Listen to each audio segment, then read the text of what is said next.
Јас ќе го започнам овој панел со едно исто прашање до сите вас и ценам дека можеби тоа е и суштината на оваа панел дискусија. Кои се тамелите кои што успеавме за овие 12 месеци, една година, да ги поставите во вашите ресори и како ќе продолжиме да ги градиме состојбите во иднина? Ќе започнам со вице-премиерот, господинот Иван Стоилковиќ, повелете. Благодарам. Кога ќе слушате премиерот дека зборува дека затекнавме држава со разрушени темели, на тоа најдобро може да се ослика во состојбата која затекна во Министерство за односи помеѓу заедниците. Од проста причина што таму не постоеше ниту програма за работа, ниту документи за внатрешна работа на Министерството. Едноставно работата се одвивала, да не кажам, надвор од правилата и прописите, надвор од законите и уставот на нашата држава. Така да она прво што успеавме и што видовме дека треба да се направи, тоа е да усвоиме стратешки план за работа. Стратешкиот план за работа предвидува активности на Министерството во однос на стабилизација на меѓунационалните односи од една страна и воспоставување на политичка стабилност во државата како неопходен услов за економски развој на државата. И кога завршивме веќе тој процес и кога ги воспоставиме и внатрешни документи за работа, кога донесовме и програма, почна работите полека да се одвиваат.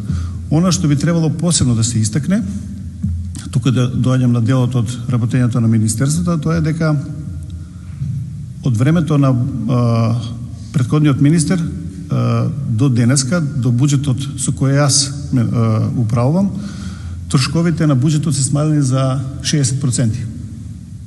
Или да ги доближам тоа до граѓаните поблиску, заштита на средства на граѓаните некаде од 1.220.000 евра. Значи сите непродуктивни трошкови сме успеале да ги укинеме и се што на некој начин било резултат на претходно неодговорно работење не постои повеќе. Тоа се огледа не само во тоа што е дел од мојата обврска, него и делот од внатрешните реформи во Министерството. Третата работа која сметам да исто така е многу битна, тоа е дека навлеговме потполно со реализација на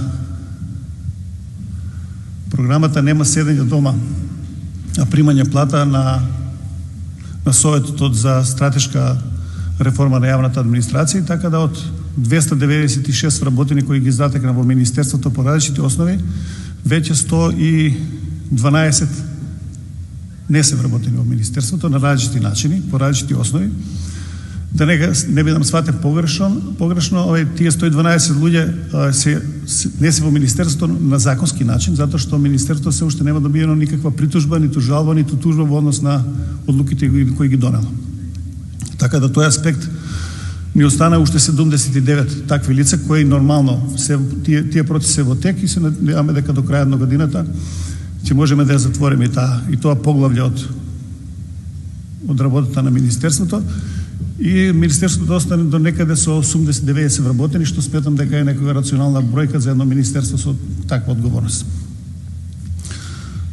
Успеавме да донесеме нова програма одбележување на деновите на национални заедници. Мислам дека веќе се чувствува кај припадниците на помали течки заедници промената и промената е можда сериозна.